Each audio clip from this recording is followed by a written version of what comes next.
Successful people are not gifted. They just work hard and then succeed on purpose. Rightly quoted by G.K. Nielsen.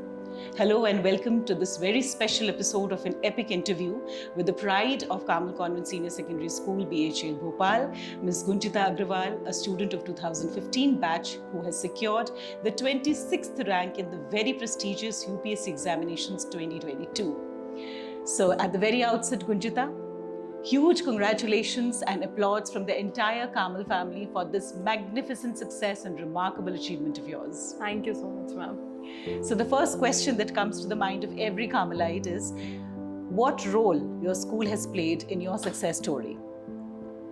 So I would say there are two important roles that the school has played. First is in terms of the character and the strength that during school times we build on. Like our teachers give us tasks, we have to complete them on time. We have learned discipline throughout, and I think Carmel as an institution is a very disciplined institution, and that character we as students take along with us for the longer journey.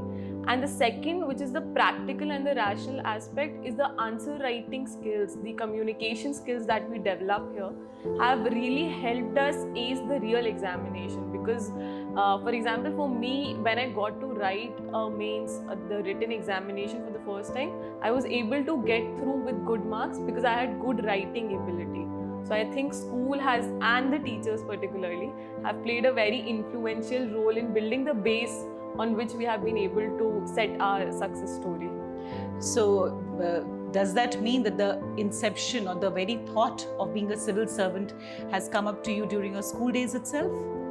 For me personally, yes, because I remember there was a session conducted by Miss Nivedita. She was an IPS at that time, and the school had conducted a session, and that had also in some way motivated me that from Bhopal a student, from Carmel a student has gotten into services, and that had instilled that I should go in this direction.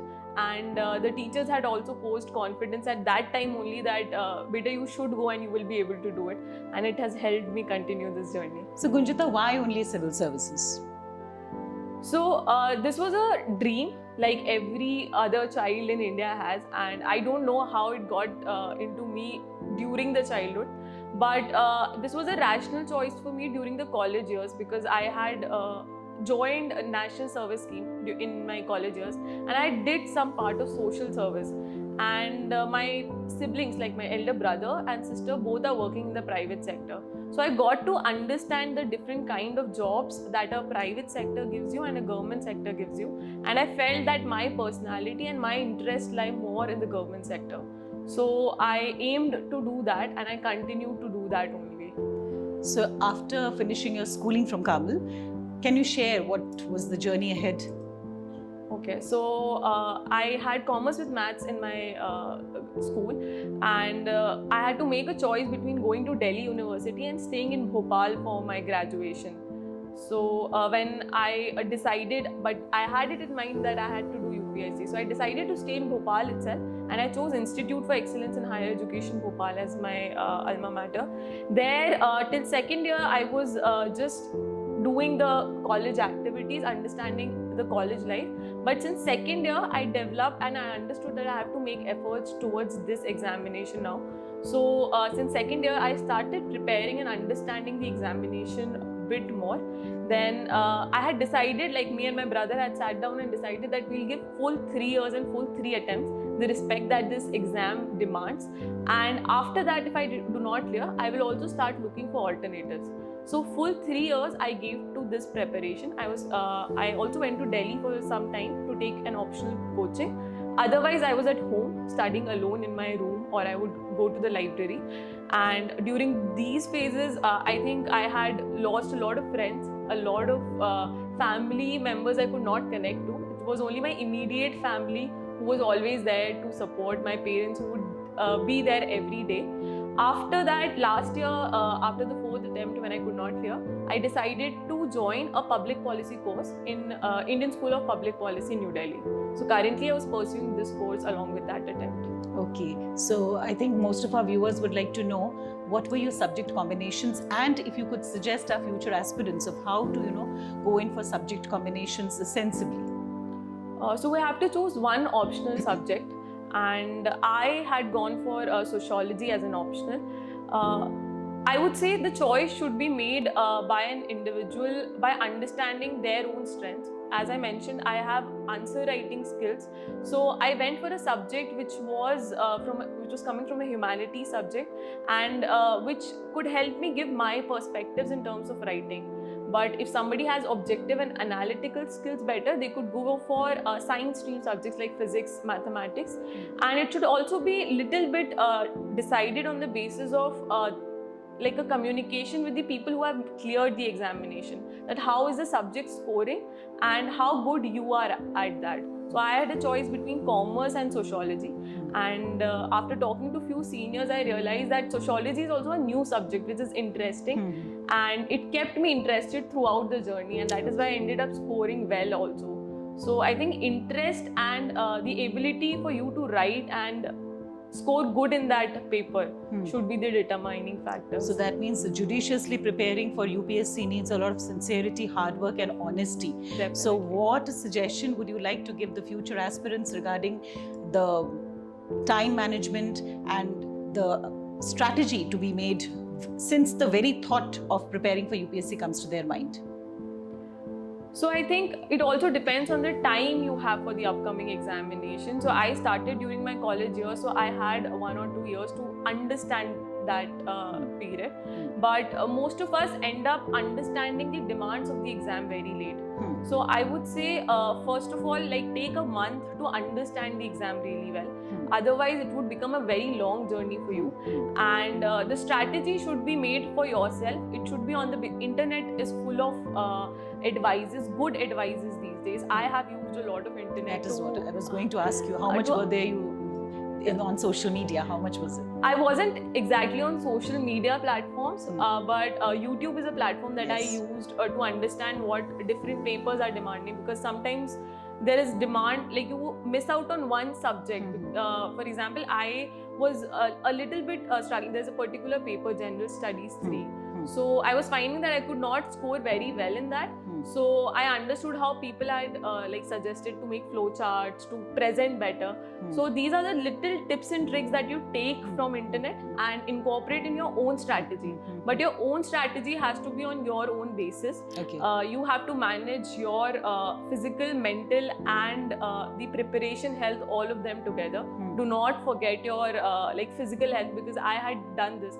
I was sitting for very long hours, and I had actually almost contracted a medical disease, thyroid I was contracting. So also take out time for your hobbies, I would say. That is what I was going to ask. So I started doing meditation and yoga. So that helped me a lot to be relaxed during this phase. And this attempt, I was the most relaxed, I was the most calm, and I was the most confident. And that's when I made it. Very good. So that's what, I mean, in connection with your statement right now, I just want to ask you, how many hours does an aspirant need to give for this preparation every day?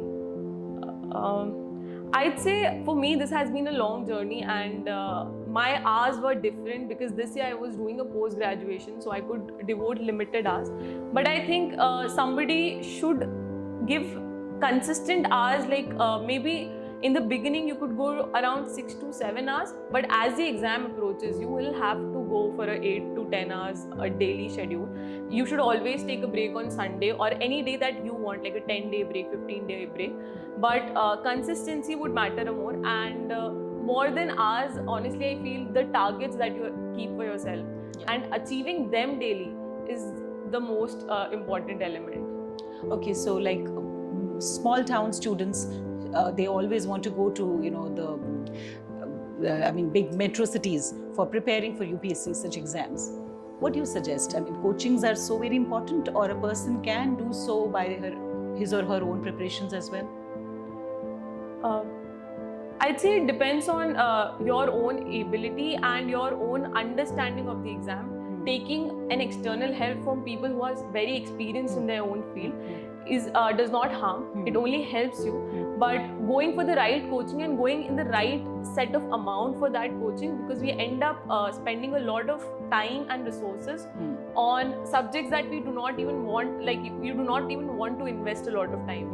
So judicially using coaching is important, but I would say it's a very personal choice for somebody. But people are clearing without coachings because internet has become the new teacher. This is an important message for the future aspirants because all of them are looking at this interview as a learning lesson.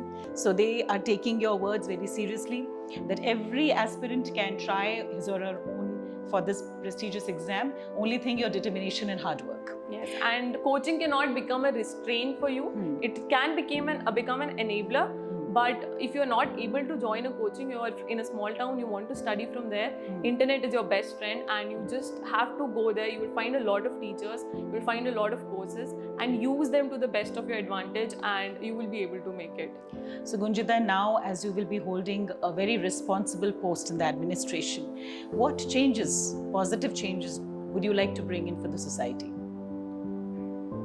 So I believe that Indian Administrative Services gives you a lot of opportunities on a daily basis to be able to bring about a change.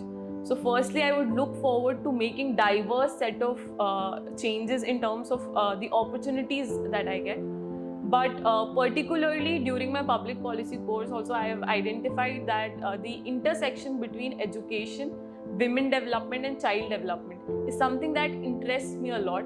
And in these three sectors, I would like to make a significant change and impact. Okay, so now one important message that you would like to give to the aspirants. Now everybody is looking forward to this interview. Any message, any advice to the aspirants, especially the schoolgirls? For the schoolgirls, I would say that your teachers are saying right. Follow what they are saying in terms of building your character and building your capacity to face the future challenges. You have to be sincere. Like, don't miss out on the fun part of school. Definitely, I have also enjoyed my school life. I remember, that is what I was saying my brother, that I remember sitting down under these trees, going to that canteen a lot, and those are the memories you definitely have to create. But learn the important lessons of patience and dedication during these years. Do the work that you have been assigned, do your karma, and I think you will do well in the future. Thank you. So dear aspirants, as you can hear, as you can see, the only distance between you and outrageous success is continuous progress, as rightly quoted by Dan Waldsmith. And as Virat Kohli says, self-belief and hard work will definitely earn you success. So believe in yourself, fix up your aim and work hard. You will definitely earn success. Success will be yours. So Gunjita, thank you very much for sharing your experiences with the future aspirants, with all our viewers, and we wish you good luck for all your future endeavors. May you bring laurels to your family, to your alma mater, to the society, to the country and to the world at large. God bless you. Thank you very much. Thank you, Mama. And I want to thank the school again for providing the base and the support, and to teachers like you for encouraging us throughout. Thank you. Thank so you, dear viewers, if you like this video, do share and subscribe this channel. Until we meet next time, it's goodbye for now.